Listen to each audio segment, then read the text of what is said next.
Hi friends, welcome to Sri Renga's kitchen. இன்றைக்கி நம்ம கிச்சனில் ஒரு டேஸ்டியான உருளைக்கிழங்கு பச்சை பட்டாணி பிரியாணி ரெசிபி தான் பார்க்க போகிறோம். வாங்க இதை எப்படி பண்ணுறதுன்னு பார்க்கலாம்.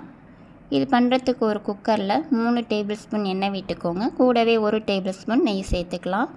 இப்போ ஹோல் ஸ்பைசஸ் எல்லாத்தையும் சேர்த்து விட்டுக்கோங்க. 1 டேபிள் ஸ்பூன் சோம்பு, ஒரு சின்ன துண்டு பட்டை, 3 கிராம்பு, 1 ஸ்டார்னிஸ், 2 ஏலக்காய், கொஞ்சம் கல்பாசி, 2 பிரியாணி இலை சேர்த்து விட்டுட்டு இதனோட வாசனை நமக்கு நல்லா வரணும்.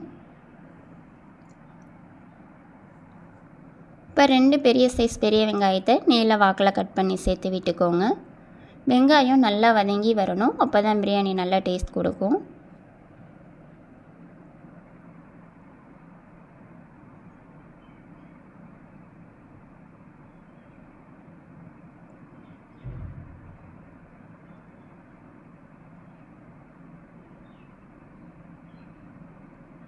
இந்த அளவு வெங்காயத்தை நல்லா வதக்கி விட்டுக்கோங்க. இப்போ 1 டேபிள் ஸ்பூன் இஞ்சி பூண்டு விழுது சேர்த்துட்டு இதனோட பச்சை வாசனை நல்லா போகணும் நமக்கு.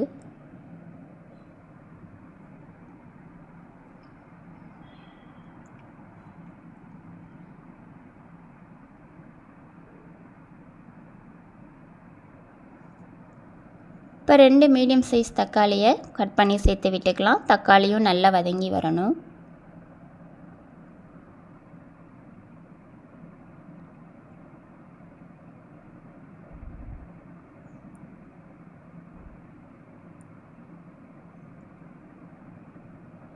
தக்காளி இந்த அளவு வதங்கினோன்னா இது கூட தேவையான அளவு உப்பு சேர்த்து விட்டுக்கலாம். கூடவே 1/4 டேபிள் ஸ்பூன் மஞ்சள் தூள், 1 டேபிள் ஸ்பூன் மிளகாய்த்தூள், 1/2 டேபிள் ஸ்பூன் கரம் மசாலா. மசாலாவோட பச்சை வாசனையும் நல்லா போகணும் நமக்கு.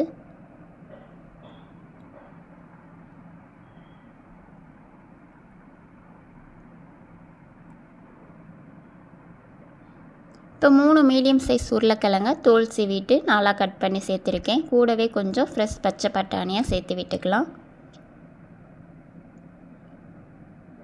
கொஞ்சம் புதினா இலையை நல்லா வாஷ் பண்ணிவிட்டு சேர்த்து விட்டுக்கோங்க. கூடவே கொஞ்சம் கொத்தமல்லி இலையும் வாஷ் பண்ணிவிட்டு கட் பண்ணி சேர்த்து விட்டுக்கோங்க. இப்போ இதையும் ஒரு 2 நிமிஷம் நல்லா வதக்கி விட்டுக்கலாம்.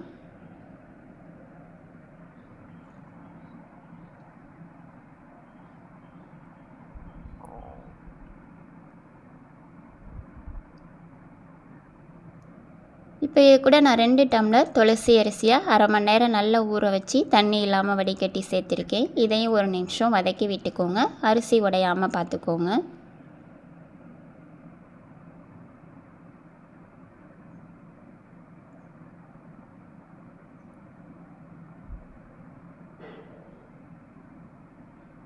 இப்போ இது கூட 4 டம்ளர் தண்ணி சேர்த்து விட்டுக்கலாம்.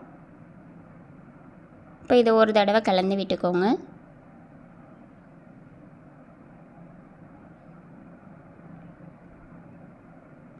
இப்போ குக்கரை மூடி 4 விசில் விட்டு எடுத்துக்கோங்க. உங்கள் குக்கரில் எத்தனை விசில் வேணுமோ அதுக்கு தகுந்த மாதிரி விட்டுக்கோங்க.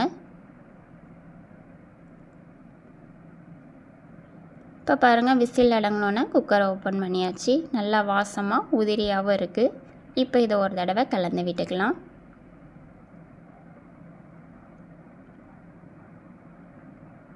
அவ்வளோதான், நம்மளோட டேஸ்டியான உருளைக்கிழங்கு பச்சை பட்டாணி பிரியாணி சூப்பராக நல்லா வாசமாகவும் ரெடி ஆகிடுச்சு. நீங்களும் இதே மாதிரி உங்கள் வீட்டில் ட்ரை பண்ணி பாருங்கள். உங்களுக்கு இந்த வீடியோ பிடிச்சிருந்தா ப்ளீஸ் லைக் பண்ணுங்கள், ஷேர் பண்ணுங்கள், கமெண்ட் பண்ணுங்கள், மறக்காமல் சப்ஸ்கிரைப் பண்ணுங்கள், பெல் ஐக்கான ஆல் பட்டனை ப்ரெஸ் பண்ணுங்கள். தேங்க்யூ ஃபார் வாட்சிங்.